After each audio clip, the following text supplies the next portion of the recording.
Last month, there was this drone strike.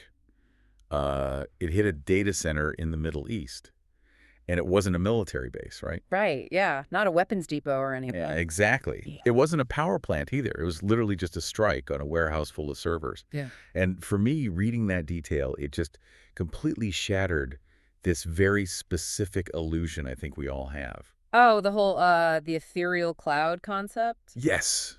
We constantly talk about the cloud, like you send a text or you ask an AI to write an email for you, and the data just sort of, I don't know, just floats down from the ether. Right, like it's magic. Yeah, we treat the digital world as this invisible thing.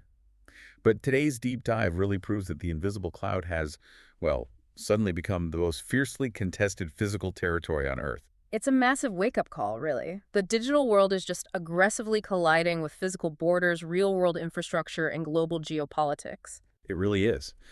So, to unpack how this is all happening, we're looking at a pretty heavy shack of sources today. We've got the March 2026 edition of ACM Tech News, a pile of academic reports from Quantum Magazine. Which covers computer science, math, physics, all of that. Yeah, exactly.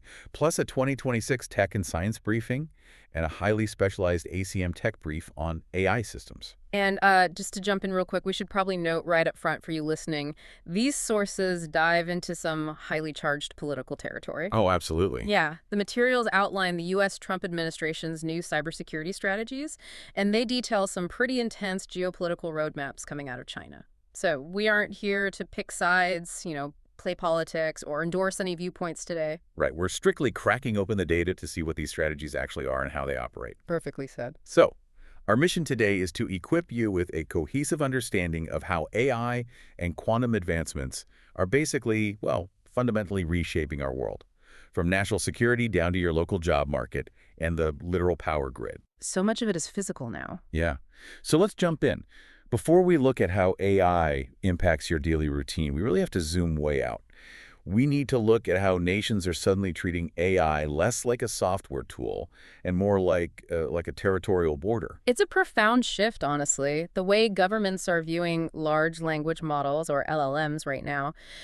The ACM Tech Brief outlines what it calls the build versus buy dilemma. Right. Because for the last few years, the default strategy for a government or even a large municipality was just to buy. Yeah, you need an AI to help run your city's administrative services. You just buy an enterprise API license. Exactly, from a private vendor like OpenAI or Anthropic. But governments are waking up to the extreme structural risks of that approach. The brief specifically calls out vendor lock-in and a loss of digital sovereignty, Yeah. which makes perfect sense when you think about it. Buying an off-the-shelf LLM is basically like renting an apartment where a foreign landlord has the master key. Yeah, that's a great way to put it. Right, because if there's a national emergency or some diplomatic fallout, that landlord can just change the locks, and suddenly, boom, your infrastructure goes dark. But building your own model, that is owning the house. And that is the exact calculation happening globally right now. I mean, if your public service infrastructure, your legal Yeah. databases, defense logistics, healthcare routing, All the critical stuff. yeah, if all of that runs on an API controlled by a server in another country, you don't actually have sovereignty. That's why we are seeing this massive push for national state-owned models. Like Singapore has built Sea Lion. Right, I saw that. Yeah, it's an LLM specifically tailored for Southeast Asian languages and cultural contexts that Western models largely just ignore. Yeah. And Switzerland has Apparatus, which they built entirely on their own Alps supercomputing cluster just to ensure absolute data compliance within Swiss borders. And you look at China's 5-year roadmap in the sources, they aren't just building a few models. They're aiming to make what they call core digital economy industries account for 12.5% of their entire GDP. It's a highly calculated push for total technological dominance. It is. But here's where I get a little tripped up by the actual economics of building these, sovereign houses. The ACM brief mentions the Chinese model DeepSeek V3 costs $5.6 million just for its final training run. Right. But then it points out that the true cost of building a model is actually 1.2 to 4 times higher than that final run. Where on earth is all that extra money going? Well, it goes into the invisible labor of AI.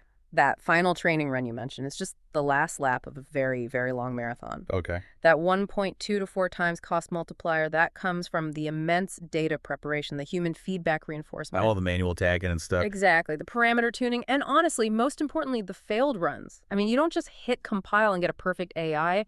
Models hallucinate, they collapse, the data gets corrupted. Right, it's trial and error. Huge trial and error. You are constantly burning millions of dollars in compute time just experimenting before you ever get to that final $5.6 million run.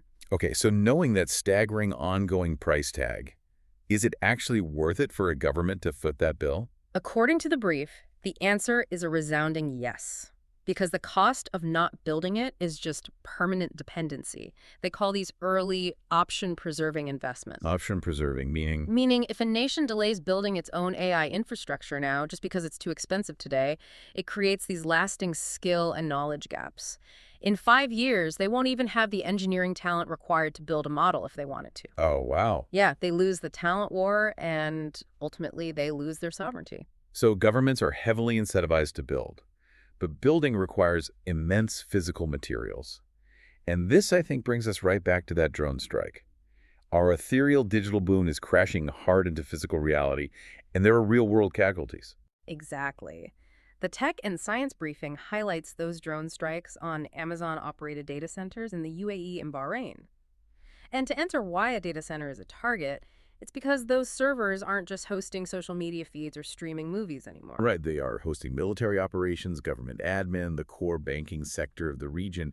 I mean, striking a data center in 2026 is essentially the strategic equivalent of bombing a munitions factory or a central bank in the 1940s. Precisely. And the physical toll, it isn't limited to war zones either. It's happening to the power grid everywhere. These massive sovereign and corporate AI training runs, they just devour electricity at a scale we haven't seen since the Industrial Revolution. Which leads to a really fascinating detail about the Ratepayer Protection Pledge at the White House. Google, Microsoft, Meta, and Oracle just signed this agreement. Yeah, this is huge. It is. Essentially, these tech giants have agreed to fund their own electricity generation, so everyday citizens don't see their home utility bills absolutely spike. We have software companies that are, by sheer necessity, morphing into energy infrastructure Like companies. literally funding their own private power plants. It's crazy. And that capital required to build out the physical infrastructure, the steel, the concrete, the turbines, the servers, that has to come from somewhere, which directly triggers a massive labor market shift. Yeah, this is the part that really hits home. Oracle is currently cutting thousands of human jobs specifically to free up capital to fund its AI data center expansion. Just let that sink in for a second. Right, they are laying off humans to buy the physical servers required to train the AI that will inevitably automate more humans. And it's not just coding jobs either. Block, the financial tech company, they just cut 4,000 workers, That's half their staff. half its entire staff. And they cited AI efficiencies as the reason. We are definitely moving past the phase of small AI pilot programs. This is standardized implementation now. AI is systematically hollowing out the middle-tier labor market to literally feed its own physical expansion. And it's bleeding into blue-collar work too, right? Yeah, the briefing notes BMW is now deploying Swedish hexagon humanoid robots to physically build EV batteries in their German factories. I have to point out the ultimate irony here, pulling from that quantum physics article in our stack. So we have this digital cloud that is demanding unprecedented physical power, requiring massive new power plants, and actively heating up the planet. Right. Meanwhile, climate physicists are currently struggling to accurately predict global warming because their climate models are being blinded by literal physical clouds in the sky. It's a remarkable paradox, isn't it? It really is. The article explains that the fluid dynamics of actual water vapor clouds are just so chaotic, like how they form, how they reflect sunlight. They act as this unpredictable ghost in the climate modeling machine. Right, the math is just too complex. Exactly. So our fake digital clouds are demanding physical energy that destroys the climate. And real clouds are preventing us from mathematically seeing how bad the damage is. Which I think perfectly illustrates the fragility of the systems we're relying on right now. I mean, we are rushing to build all this massive physical infrastructure, the power plants, the targeted data centers, the robot factories, all to support our digital ambitions. Yeah. But the digital foundation we're placing all of this on is suddenly cracking under the weight. Cracking feels like an understatement, honestly. Yeah. Let's look at cybersecurity. According to ACM Tech News, China is suspected of hacking the FBI's internal surveillance network, compromising call records and IP addresses. That's a massive breach. And in response to these escalating threats, the new national cybersecurity strategy from the Trump White House is officially calling on private companies to step into the ring. They're essentially asking them to help disrupt adversary networks. Are we basically deputizing private tech firms for cyber warfare? Well, we are certainly blurring the lines between private enterprise and national defense, yeah. But the rules of that cyber warfare are about to undergo a pretty terrifying paradigm shift, all because of quantum computing. Right, the quantum threat. This brings us to the JVG decryption algorithm developed by researchers at the universities of Waterloo and Gulf. And I'd say this is arguably the most alarming piece of research in our stack today. Okay, I need you to unpack the mechanics of JVG for me. Because we've heard about the quantum threat to passwords for years, right? But the way this report describes it, the threat isn't just theoretical anymore. No, it's not. It fundamentally changes the timeline.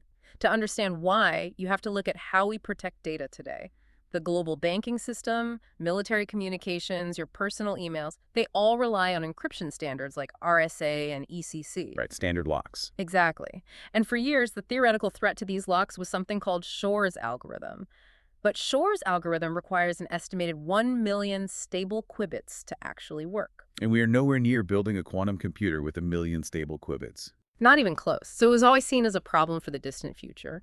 But the JVG algorithm changes the math entirely. It can crack those exact same RSA and ECC encryption standards using fewer than 5,000 qubits. Wait, so Shor's algorithm is like trying to knock down a bank vault door with a massive battering ram. Mhm. You need 1 million qubits of brute force. And you're saying JVG is like picking the lock from the inside using just 5,000 qubits. Disagree. Yeah. How does it even do that? It's a mathematical shortcut. Instead of trying to brute force the prime factorization the way Shor's does, JVG exploits specific structural vulnerabilities in elliptic curves. It bypasses the heaviest computational lifting entirely. Oh, wow. Yeah, so it moves the timeline for the collapse of modern encryption from sometime in the 2040s to potentially tomorrow. That is deeply unsettling. And it explains why the sources mention a coalition of Western governments desperately trying to lock down 6G security principles before 6G even exists. They are trying to mandate quantum-resistant cryptography into the literal architecture of the next internet, because our current locks are already obsolete.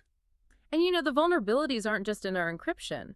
The AI models themselves, the very models governments are spending billions to build, they're fundamentally broken at a mathematical level, too. Oh, right, the AI jailbreaks. The sources cite this wild study where MindGuard researchers hijacked Doctronic's health bot. This was a public chatbot used for prescription refills in Utah's regulatory sandbox. Right. And the researchers tricked the AI into actively promoting methamphetamine as a legitimate treatment and tripling a patient's OxyContin dose. Yeah, and here's where the Quanta Computer Science article provides a really crucial, if depressing, revelation. This isn't just a case of lazy programming by Doctronic. Researchers have actually formulated a mathematical proof showing that AI filters will always have holes. But why? I mean, if we know an AI shouldn't prescribe meth, why can't we just hard-code a rule that says never prescribe meth? Because of the way large language models actually process information, they don't understand concepts the way you and I do. They map words and concepts as coordinates in a high-dimensional space. Okay. We're talking thousands of dimensions here, so when you try to build a safety filter, you're basically trying to draw a boundary around certain coordinates in that 10,000 dimensional space. It's like trying to build a fence around a specific idea. Exactly. But mathematically, in a space that complex, the surface area of your fence is essentially infinite. Oh, I see. There will always be a backdoor, some strange combination of words or a hypothetical scenario that navigates around your boundary and reaches the forbidden coordinate without triggering the alarm. The guardrails can never be mathematically perfect. There will always be a jailbreak. Okay, so if the math itself proves our digital filters are porous and quantum algorithms like JVG are slashing the time it takes to break our encryption, how do we fix it? I mean, we can't just give up on secure communication. Well, we have to look at entirely new mathematics.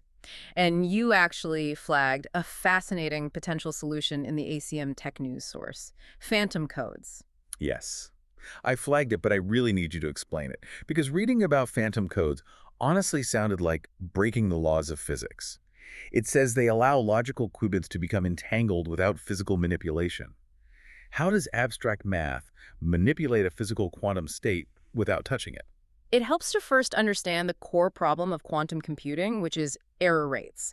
Physical qubits, the actual hardware, they're incredibly fragile. If you hit them with a laser to manipulate them, or even if the room is just slightly too warm, they lose their quantum state and create calculation errors. Right. To fix this, scientists use logical qubits, which is basically grouping dozens of physical qubits together to act as one, using complex error-correcting codes to monitor each other. Okay, so a logical qubit is just a team of physical qubits covering for each other's mistakes. Right, exactly. But traditionally, to entangle two logical qubits, you still had to physically interact them, which introduces new errors.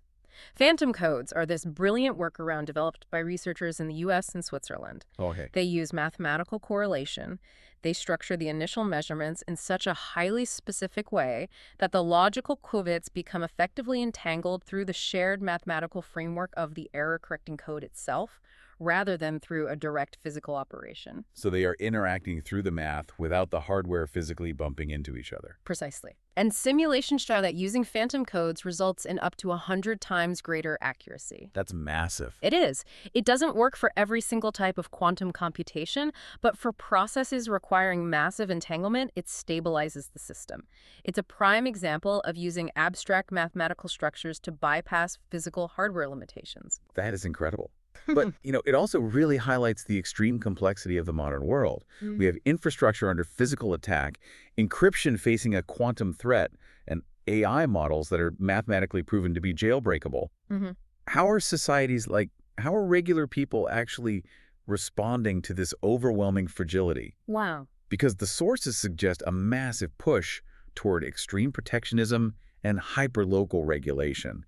It feels like walls are going up everywhere. It is entirely a defensive crouch right now. Just look at Apple. The sources detail how they are now using a system called Country. And this isn't just checking your IP address to see where you are. Right, a VPN won't fix this. No, not at all. It's a deeply integrated system that checks your physical GPS location, your Wi-Fi router data, and your SIM card to forcefully geo-block U.S. users from downloading or updating apps from ByteDance, the Chinese parent company of TikTok. Wow. Yeah, this is to ensure compliance with the new U.S. Foreign Adversary Act. So the whole idea of a borderless internet is officially dead. Your physical geographic coordinates dictate the digital reality you are allowed to access. And that restriction is drilling down to the individual level, too, specifically to protect youth.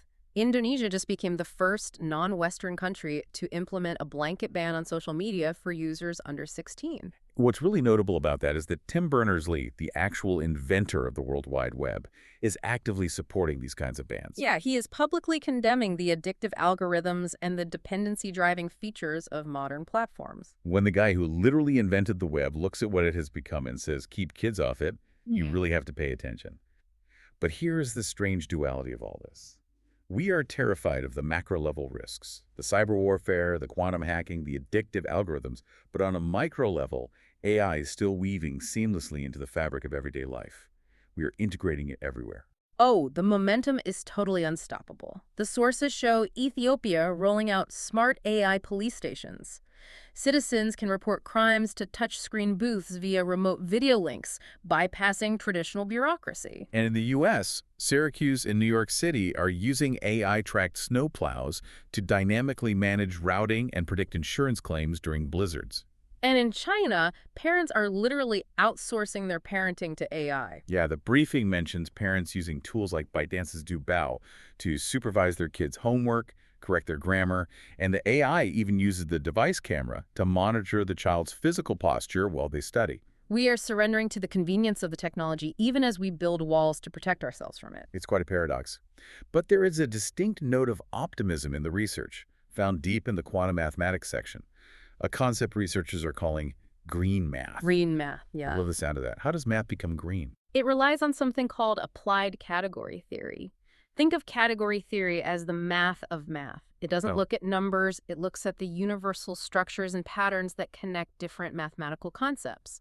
Green math uses these foundational patterns to systematically optimize real-world systems. So instead of just writing code to make a supply chain faster, you are using the math of math to find a perfectly efficient structure before the code is even written. Exactly. Researchers are looking at the immense power of computation and asking, how do we structure this logic so that its real-world application inherently minimizes energy waste and protects ecosystems? Sounds brilliant. It's baking environmental efficiency into the foundational theorems of the software, mathematically preventing waste. So I want to pose this to you, listening right now. Think about your daily routine. Think about the apps on your phone, the news you consume, the digital tools you rely on for your job. Are we looking at a rapidly splintering internet where your physical geography and the local regulations or green math of your specific country completely dictates your reality? That is the question. Are we entering an era where there is no longer one global internet, but dozens of walled-off, sovereign digital gardens? That fragmentation is definitely the defining tension of this decade. Let's quickly recap the journey we just took. We started with the geopolitical scramble for sovereign LLMs nations, realizing they have to build their own billion-dollar AI models to survive the talent war. Right. We looked at the heavy physical toll of that ambition, drone strikes on data centers, the power grid being subsidized by tech giants, and humanoid robots taking over manufacturing. We peered into the digital cracks, seeing how the JVG algorithm uses mathematical shortcuts to threaten all modern encryption. And how AI bots can be mathematically jailbroken in high-dimensional space to prescribe meth. Yeah, exactly. And finally, we saw how society is reacting, building digital borders with geo-blocking, banning kids from social media, while simultaneously relying on AI to track our snowplows and watch our kids do their homework. It is an immense amount of information to synthesize. But I want to leave you with one final, unmentioned detail from the quantum computer science source. It's something that has been lingering in the back of my mind throughout this entire discussion about borders and fragmentation. Oh, lay it on us. Researchers analyzing the inner hidden workings of these massive neural networks have discovered something profound. As distinct AI models grow more powerful, whether it's a language model trained strictly on text or a vision model trained entirely on images, they all seem to be converging on a singular, platonic way of representing reality. Wait, meaning that deep down, regardless of what data they are fed, the math is figuring out one universal truth about how the world looks and works. Exactly. The internal architecture of these models, regardless of which sovereign nation built them or what cultural data they started with, is naturally aligning into a universal mathematical representation of our world. That's wild. So, here's the question you have to ponder. If the underlying math of AI naturally converges on one universal representation of reality, how will that ultimately collide with a human world that we just saw is rapidly fracturing into deeply nationalized, culturally isolated, and heavily geo-blocked tech ecosystems? Right. Who wins out in the end? The universal truth of the math or the walls of our national borders? Wow. The ethereal math naturally wanting to unite while the physical world violently builds walls. That is an incredible thought to end on. Thank you for joining us on this deep dive. Keep questioning the digital world around you, because as we learned today, the cloud isn't just floating invisibly in the sky, it's plugged into the wall, it's taking your job. And it might just be the next military target. Until next time.